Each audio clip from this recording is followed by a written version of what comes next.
दूसरा चैप्टर जिसका नाम क्या है, बहुपद। क्या है, बहुपद। तो बहुपद का शाब्दिक अर्थ निकालेंगे, पहला बहु और दूसरा पद। बहु का मतलब क्या होता है कि वही सास बहुला नहीं, बहु का मतलब होता है कि एक से अधिक। एक से अधिक को क्या कहते हैं, बहुत कहते हैं। बहु का मतलब यहाँ हो रहा है बहुत का अर्थ दे रहा है ना। बहु का मतलब क्या हुआ, बहुत। तो बहुत कब होता है, जब एक से अधिक की बात होती है तब हम क्या कहते हैं, बहुत, है ना। पद का मतलब क्या होता है, टर्म होता है। पद का मतलब क्या होता है, टर्म, पार्ट, है ना, उसी को पद कहते हैं। जैसे कि इसमें हम अगर पूछा जाए कि इसमें इस बहुपद में कुल कितने पद हैं, तो कितने पद हैं, देखो जब भी माइनस और प्लस मिलेगा तब एक पद बनाएगा। क्या बनाएगा, एक पद बनाएगा। तो अब यहाँ से समझना है कि यहाँ से प्लस से इधर एक पद हुआ, एक पद हुआ ना, फिर इस प्लस से इधर कितना हुआ, दो पद हुआ, इस प्लस से इस प्लस तक, फिर इस प्लस से इस प्लस तक कितना हुआ, एक पद और। तो टोटल इसमें कितना पद है, तीन पद है। कितना पद है, तीन पद है ना। तो यह समझ में आया कि टोटल इसमें कितना पद है, तीन पद। तो अभी हम बता रहे हैं कि बहुपद होने के लिए क्या क्या जरूरी है। बहुपद होने के लिए इस फॉर्मूला पर लागू होना जरूरी है, ये x square plus b x plus c, है ना।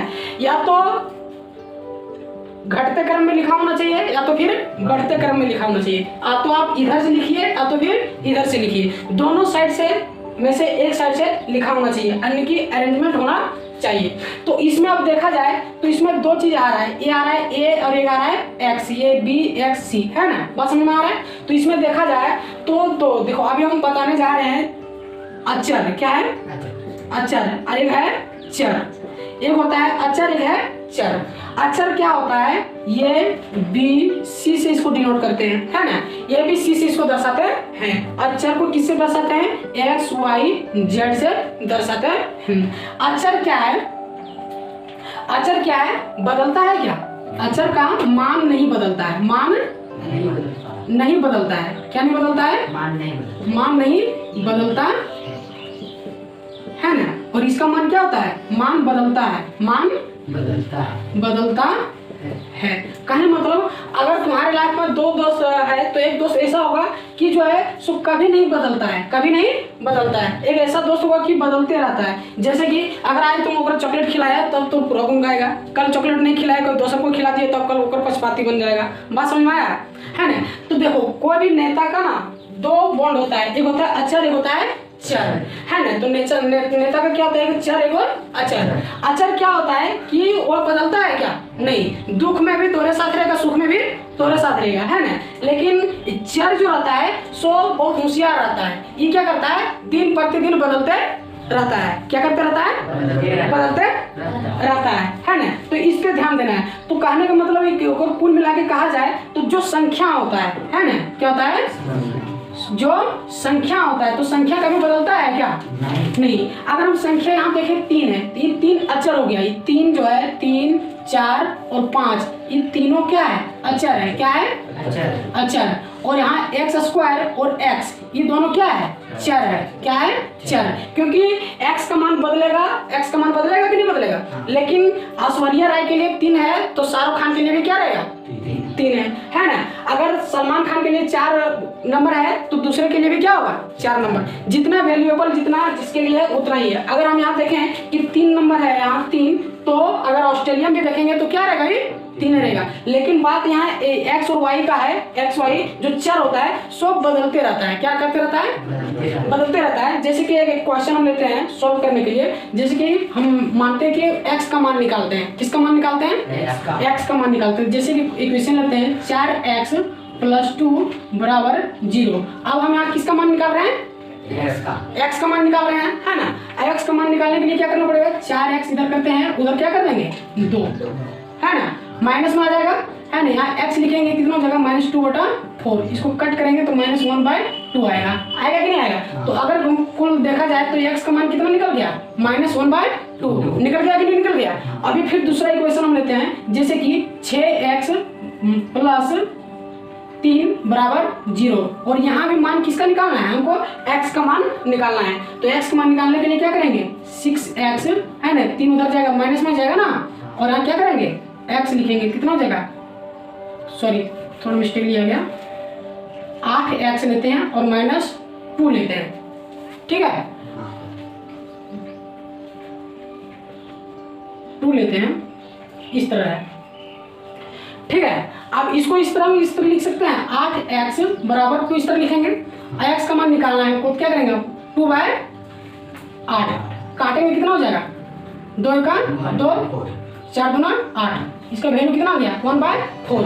अब देखो यहाँ x का मान कितना आया, -1/2, और यहाँ वैल्यू इसका कितना आया, 1/4। तो x ही है ना, लेकिन मान क्या है, चेंज है कि नहीं, इस जगह पर मान चेंज है, इस जगह पर भी मान चेंज है, यानी कि बदलते रहता है। बात समझ में आया कि नहीं आया। तो x y z जो वगैरह जो चर रहेगा उसका मान क्या होता है, बदलते रहता है, लेकिन अचर का मान कभी बदलता है क्या, नहीं बदलता है। समझ में आया कि नहीं आया।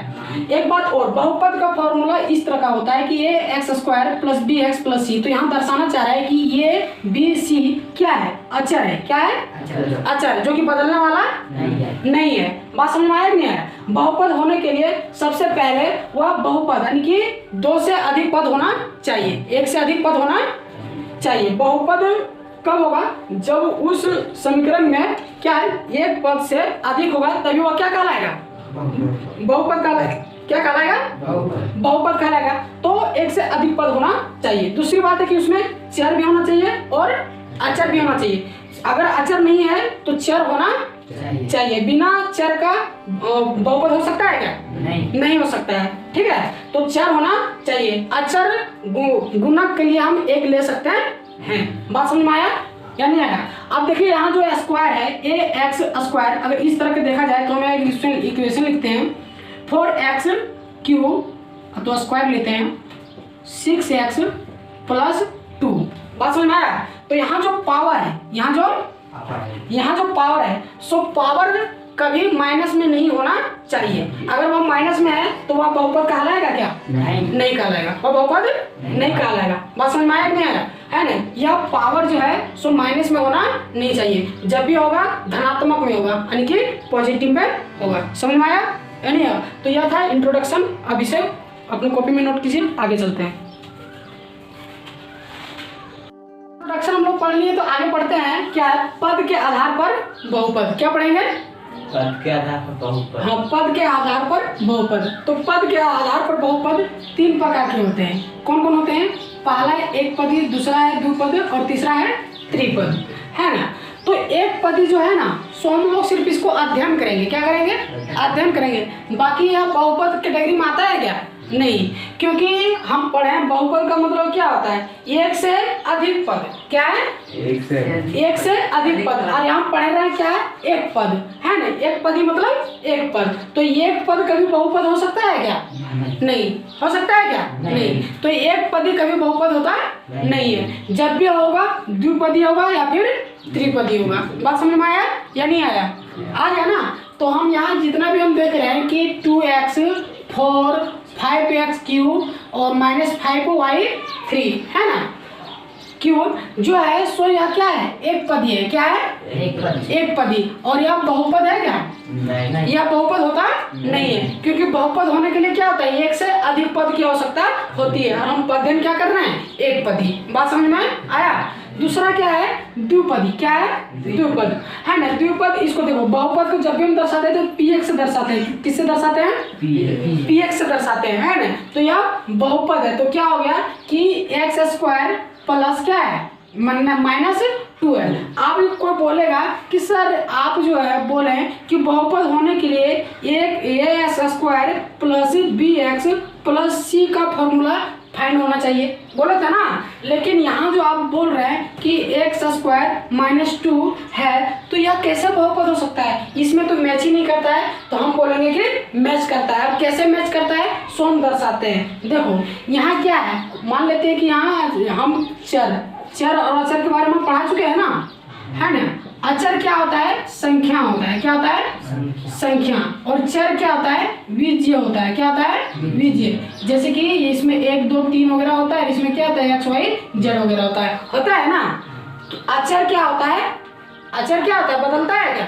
नहीं। और चर क्या होता है, बदलता है। ये ना पढ़े थे, अचर क्या होता है, बदलता नहीं है, और चर बदलता है। बात समझ में आया? तो इस पे हम बैठा रहे हैं, यहाँ एक्स स्क्वायर कर रहे हैं और इसको गुना, गुना छिपा हुआ है कि नहीं छिपा हुआ है? गुना छिपा हुआ है, तो इसको हम एक यहाँ लिख सकते हैं या नहीं लिख सकते हैं? क्योंकि एक से हम गुना करेंगे तो कोई फर्क पड़ने वाला नहीं है।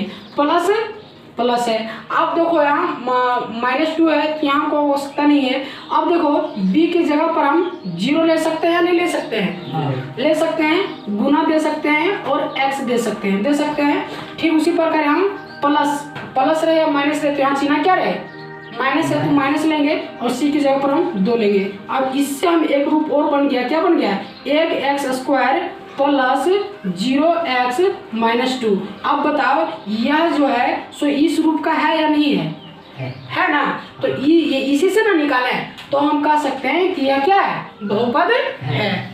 क्या कह सकते हैं, बहुपद है। तो इसी प्रकार से ये भी देखा जाए तो क्या है, बहुपद है। समझ में आया या नहीं आया? आ गया ना? और अगला क्या है, त्रिपद। क्या है, त्रिपद। इसमें तीनों पद होगा। क्या होगा, यहाँ देखो ax² ये मेरा bx है और ये मेरा c है ना? बात समझ में आया? ये मेरा क्या है, c है, ये मेरा bx है, ये मेरा ax² है। बात समझ में आया? हम ये बोले थे कि या तो आप बढ़ते क्रम में सजाइए या तो फिर घटते क्रम में सजाइए, है ना? तो ये देखो यहाँ ये अरेंजमेंट नहीं है ना? इसको अरेंज किया जा सकता है, तो बहुपद कहलाएगा। और देखिए ये क्या है, बढ़ते क्रम में है। क्या है, और यहाँ देखिए ये घटते क्रम में है। ये क्या है, घटते क्रम में। बात समझ में आया या नहीं आया? तो आप समझ में आ गया होगा कि एक पद के आधार पर कौन बहुपद हो सकता है, कौन बहुपद नहीं हो सकता है, बहुपद कैसा होता है, कैसे दिखता है। समझ में आ गया या नहीं आ गया? आ गया। तो हम पूछ देते हैं, आपको कमेंट सेक्शन में लिख के बताना है कि यह बहुपद है या नहीं है। जैसे कि 2t² + 2 बहुपद है या नहीं है? तो जांच करना आसान है या नहीं है या नहीं है? ठीक है। उसी प्रकार यहाँ 8x² + 2 और 2 + bx और x² + 6 है ना? आप कमेंट सेक्शन में लिखना ना भूलिएगा। हम पद के आधार पर बहुपद हम पढ़ चुके हैं। अब हम किसके आधार पर पढ़ेंगे, घात के आधार पर। क्या है, घात के आधार। देखो घात क्या होता है, घात किसको कहते हैं? हम पिछले कक्षा में हम लोग पढ़े थे कि घात किसको कहते हैं, जो पावर रहता है, जो किसी को शक्ति को दर्शाता है, पावर को दर्शाता है, उसी को क्या कहते हैं, घात कहते हैं। क्या कहते हैं, घात कहते हैं। जैसे कि मान लेते हैं कि 2 पर पावर 4 है, तो बताओ 2 पर पावर कितना है, 4 है। तो अब हम बोलेंगे कि 2 का घात कितना है, तो कितना है, 2 का घात 4 है। कितना है, 4 है। उसी प्रकार हम लिखेंगे कि 8 का घात कितना है, तो 8 का घात कितना होगा, 16। कितना होगा, 16। उसी प्रकार हम लिखेंगे कि 0 संख्या का घात कितना है, कितना है, 18। तो घात का मतलब क्या होता है कि पावर दर्शाता है ना, कि जो संख्या का वो पावर है उसी को क्या कहते हैं, घात कहते हैं। क्या कहते हैं, घात कहते हैं, है ना? क्या कहते हैं, घात कहते हैं। तो चलिए देखते हैं। रेखिक का मतलब होता है लीनियर। इसको अंग्रेजी में क्या कहते हैं, लीनियर। रेखिक बहुपद वो होता है जिसका घात 1 हो। किसका हो, जिसका घात 1 हो। अब कोई भी संख्या का देखो, अगर हम बोले हम खड़ा हैं तो यहाँ अगर कोई नहीं है तो सिर्फ हम है ना, अगर मतलब एक पर्सन है ना। अब मान लेते हैं कि यहाँ देखो कि 4x है। अब यहाँ अगर पूछा जाए कि x का पावर कितना है, तो x का पावर x अकेले है कि नहीं है, तो हम लिख सकते हैं कि नहीं, x पर पावर 1 लिख सकते हैं या नहीं लिख सकते हैं, लिख सकते हैं ना। तो हम कह सकते हैं कि x पर पावर 1 है। अगर मतलब क्या है कि x का घात कितना है, 1 है। कितना है, 1 है। ठीक उसी प्रकार अगर हम बोले कि 5x3, कितना बोले, 5x3।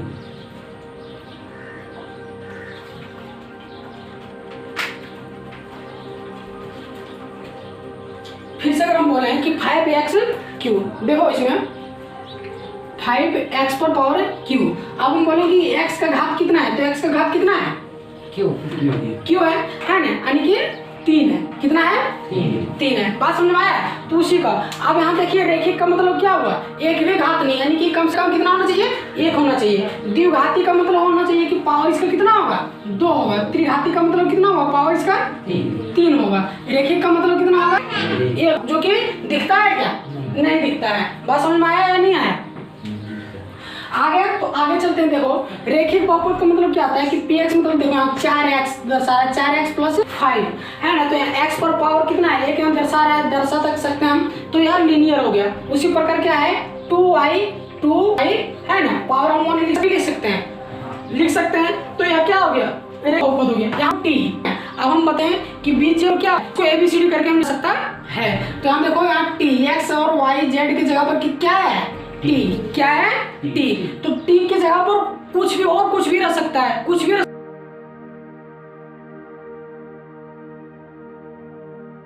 कभी भी बहुपद इस तरह का नहीं होगा। देखो कभी भी बहुपद जो है ना इस तरह का नहीं। मान लेते हैं कि यहाँ t 2t square plus bx plus c, मान लेते हैं 4 और यहाँ 6 इस तरह नहीं रहेगा। यहाँ जो बीजीय रहेगा सो ही यहाँ रहेगा। बात समझ में आ रहा है, जो यहाँ चर रहेगा वही चर यहाँ भी रहेगा। बात समझ में आया या नहीं आया। ऐसा नहीं है कि सगाई दोसर से हुआ शादी करा दो दोसर गोटा से। बात समझ में आया कि नहीं है। जकरा से सगाई होगा ओकरे से शादी होगा। तो यहाँ सगाई किससे हो रहा है, टी से हो रहा है। तो शादी भी किससे करना पड़ेगा, टी से। बात समझ में आया कि नहीं है। लेकिन ऐसा नहीं कि यहाँ सगाई दोसर से कराएगा और शादी दोसर से करा दो तो वह बहुपद कहलाएगा क्या, नहीं कहलाएगा। बात समझ में आया है ना। तो ये चीज पर भी ध्यान देना है। तो आप रेखिक समझ में आ गया होगा, आया नहीं आया, आ गया। चलिए द्विघाती समझते हैं। द्विघाती का मतलब होता है कि जिस बहुपद का अधिकतम घात, जिस बहुपद का अधिकतम घात कितना होना चाहिए, 2 होना चाहिए। कितना होना चाहिए, 2 होना चाहिए। तो इसमें देखो अधिकतम घात 2 है या नहीं, x का घात कितना है 2 है ना। यहाँ देखो 5x प्लस 3x, इसमें घात का बहुपद का घात कितना है, अधिकतम 2। तो जिसका अधिकतम घात 2 हो वह क्या कहलाएगा, द्विघाती बहुपद कहलाएगा। बात समझ में आया है ना। जिस बहुपद का अधिकतम है ना घात कितना हो, 3 हो। क्या हो, 3 हो। अधिकतम बोल रहे हैं, न्यूनतम नहीं। न्यूनतम कुछ भी हो सकता है, अधिकतम क्या होना चाहिए 3 है ना। तो अधिकतम 3 होगा तो वह क्या कहलाएगा, त्रिघाती कहलाएगा, त्रिघाती बहुपद। बात समझ में आया है ना। अगर समझो कि अगर इस तरह का लेते हैं कि px बराबर 0 हो सकता है, कब होगा, जब हम जैसे कि यहाँ ले लेते हैं कि सब अगर x क्या कहते हैं करेंगे कि 6 के जगह पर हम 0 बैठा दें, जैसे कि 0x³ है ना, और यहाँ 0 ले लें तो यहाँ पूरा क्या हो जाएगा, px बराबर 0 हो जाएगा। क्या हो जाएगा, px बराबर 0। तो जब भी px बराबर 0 होगा तो इसको हम क्या कहेंगे, 0 क्या कहेंगे, 0 बहुपद कहेंगे। क्या कहेंगे, 0 बहुपद। ठीक है, क्या कहेंगे, 0 बहुपद। ठीक है, क्या कहेंगे, 0 बहुपद। ठीक है, समझ में आया या नहीं आया। क्या कहेंगे, 0 बहुपद। समझ में आया। ठीक है, मिलते हैं नेक्स्ट क्लास में, तब तक के लिए गुड बाय।